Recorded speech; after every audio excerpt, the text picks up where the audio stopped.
वैसे दाद है जी चीफ इलेक्शन कमिश्नर साहब को कि जितनी उनके साथ हो रही है और जिस तरह उन पर तो सवाए एक पार्टी PMLN के हर बंदा उनके ऊपर चढ़ दौड़ा है और वो उनकी साख के ऊपर सवाल उठा रहा है।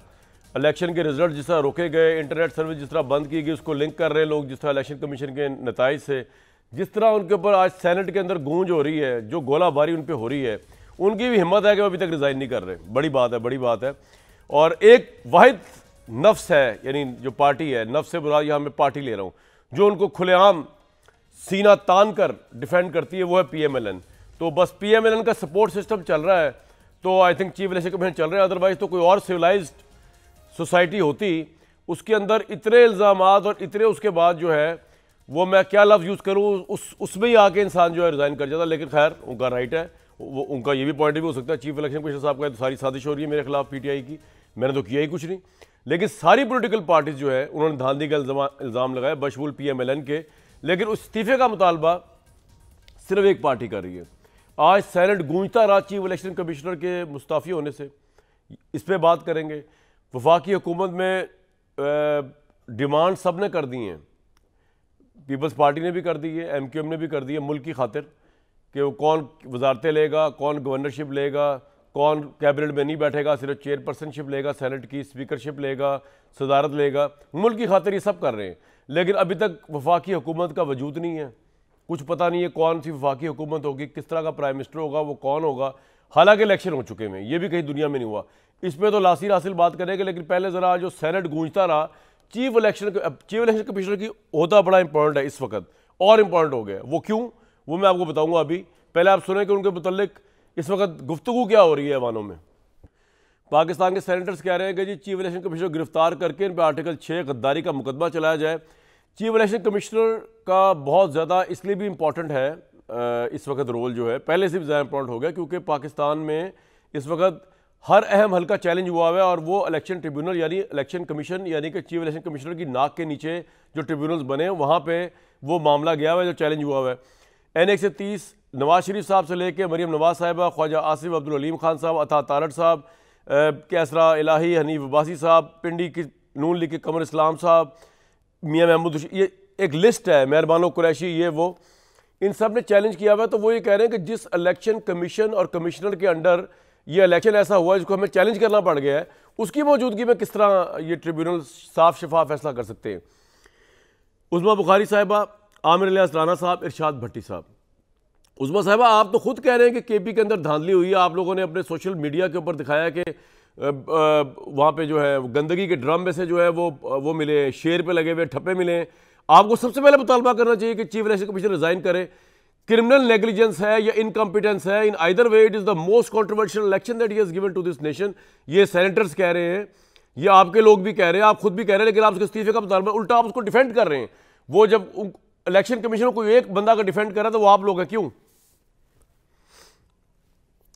बहुत शुक्रिया कमरान। देखिए कुछ लोगों के तो मुकद्दर में रोना और सिर्फ इल्ज़ामात लगाना और लोगों की तौहीन करना है, और वो पार्टी जो पहले भी यही करती रही है। यही बात आपको 2013 में नहीं सुनी थी आपने, वो जो है वो चीफ इलेक्शन कमिश्नर इस्तीफा दें, ओए तसद्दक जलानी मैं ये कर दूंगा, और वो सब कुछ आप मुतमईन है चीफ इलेक्शन कमीशन से, ये तो बता दें आप मुतमईन हो की परफॉर्मेंस से, ऑल्दो आप समझते हैं KP में धांधली हुई है। जी जी बात तो जी मैं आपसे बात करूंगा, लंबी डायलॉग आपसे बात करूँ। जी सर गुजारिश जी मैम है कि ROs और DROs के हवाले से मुख्तलिफ इलाकों के बहुत सारी रिजर्वेशन हर पार्टी की हो सकती हैं, लेकिन ये कहना कि चीफ इलेक्शन कमिश्नर ने जो है वो कोई मुनज़्ज़म धांधली कराई है और उसके बाद उनके ऊपर आर्टिकल 6 की बात वो लोग कर रहे हैं जो खुद RTS बिठा के आए थे, जो खुद एक जो है वो फेक इलेक्शन के रिजल्ट में जो पार्टी हुकूमत में आई थी, वो दूसरों को आज आर्टिकल 6 लगाने की बात करी। अल्लाह की शान है। दूसरी बात यह है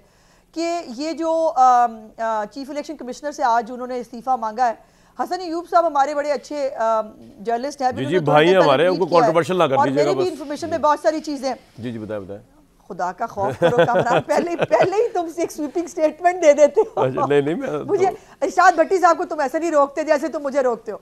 अच्छा, तो उसमें गुजारिश ये है कि उन्होंने भी ये कहा है, और मेरी भी इंफॉर्मेशन के मुताबिक जो लियाकत चट्टा साहब वाली फ्लॉप स्टोरी है ना, वो फ्लॉप स्टोरी जो तहरीक इंसाफ की तरफ जा रही थी उसमें बैरिस्टर गौहर साहब का भी नाम आ रहा है, और अच्छा। उनके और भी बहुत सारे सरकर्दा लीडरान का नाम आ रहा है जो उनके साथ इन टच थे, जिन्होंने ये बहुत बड़ी मुहिब्बत वतनी जो है जिसमें वो खुदकुशी करते करते तैयार होके जो है वो सूट वूट पहन के वो PSL की जो है वो प्रेस कॉन्फ्रेंस में आकर उन्होंने एक और काम कर दिया, तो वो वहां तक भी बात जा रही है। तो ये भी जरा थोड़ा सा दम लें। दूसरा, ये जो इनके 10 मेंबर कहाँ गए हैं वो तो पता कर लें। वो सुन्नी तहरीक इत्तेहाद वो जो भी है 10 MLA इनके 10 मेंबर्स जो है उन्होंने अभी तक सुना वो बैरिस्टर गौहर के रास्ते में नहीं है, पेपर जमा नहीं कराया। पता नहीं, अब ये तो उन्होंने जमा नहीं नहीं कराया। तो आप तो ऐसे फख्र कर रही है कि वो 10 सीटें जो इमरान खान के इंडिपेंडेंट जीते वो अगर आपके साथ मिल जाएंगे तो आपको लगेगा आप जीत गई हैं। आप तो हारे हैं ना, वो 10 तो इमरान खान के वोट है जो आप मिला रहे बहूक और महकरूक के साथ। नहीं, बिल्कुल नहीं, ऐसा नहीं है। देखिए वो आजाद उम्मीदवारान है। वो आजाद क्या यार, सबको पता है उन्होंने जो नॉमिनेशन जमा कराई PTI पे करा दिया। उस बार जब आप ये बात करती हो फिर आप नहीं कहती मैं रोकता क्यों आपको? ऐसे नहीं है, ऐसे ही है यार, आपका इंतखाब नहीं। उस बार मेरी बात सुने, मेरी बात सुने, आप एक कमिटेड, मेरी बात सुने, नहीं मैं आपसे बात कर रहा हूँ।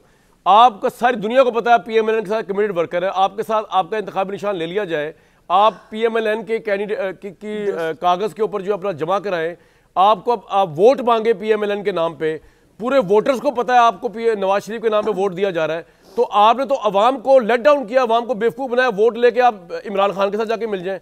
वो आप कह रही हैं सही है, ये सही नहीं है। बात तो हाँ जी, मेरी बात तो पूरी होने देना। मेरी गुजारिश ये है कि देखिए जो आज़ाद उम्मीदवारान हैं कानूनी तौर पर उन्होंने फैसला करना है कि उन्होंने कौन सी पॉलिटिकल पार्टी ज्वाइन करनी है, बिकॉज आजाद हैसियत से जो है वो उनके पास एक टाइम फ्रेम होता है जो आज खत्म हो गया है। हमें पता है, लेकिन आपको भी पता है ये आजाद नहीं थे, जमा करा दिए हैं। थे उस्मा बुखारी साहबा। अब आप मेरी बात अवाम को इतना बेवकूफ ना समझना यार, अभी इलेक्शन का रिजल्ट है, आप 73 पे, ये आजाद 92 के ऊपर है, अगर दूसरे आजाद में आ रही है 99 के ऊपर है, 92 PTI। आप सोचे अवाम बेवकूफ नहीं है, उन्होंने अपना एक डिसीजन दिया है जो आप एक्सेप्ट नहीं कर रही है, आपकी मर्जी है। बिल्कुल, एक मिनट,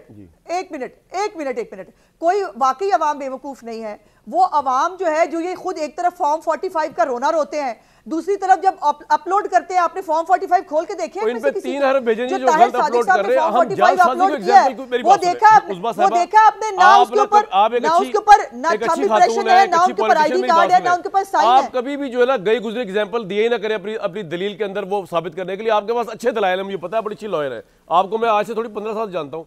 आप जो घटिया लोगों का घटिया काम है कि 2 नंबर लगा दिए फॉर्म 45, 2018 में इन्होंने RTS बिठा के, हमने तो उस वक्त भी कहा था ये धांधली के जरिए इमरान खान साहब आए पावर में। अब आप कह रही हैं कि अगर 2018 में धांधली के जरिए आए तो भाई 2024 में आ रहे हैं कुछ ना बोले।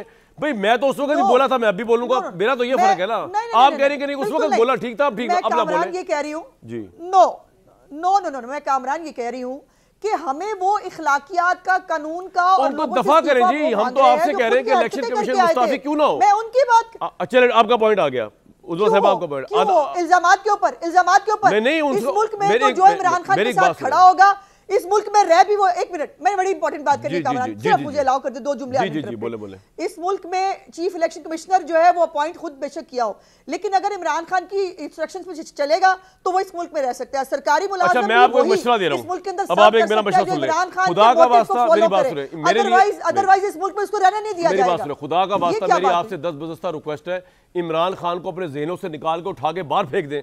मेरे लिए इमरान खान यार्डस्टिक नहीं है, मेरे लिए इमरान खान मेरे लिए नहीं है, मेरे लिए नहीं है। मैंने 3.5 साल जब हुकूमत में रहा और 1.5 साल जब उसने फौज के खिलाफ कैंपेनिंग की तो मैंने उसको चैलेंज किया, उनको मैंने चैलेंज किया।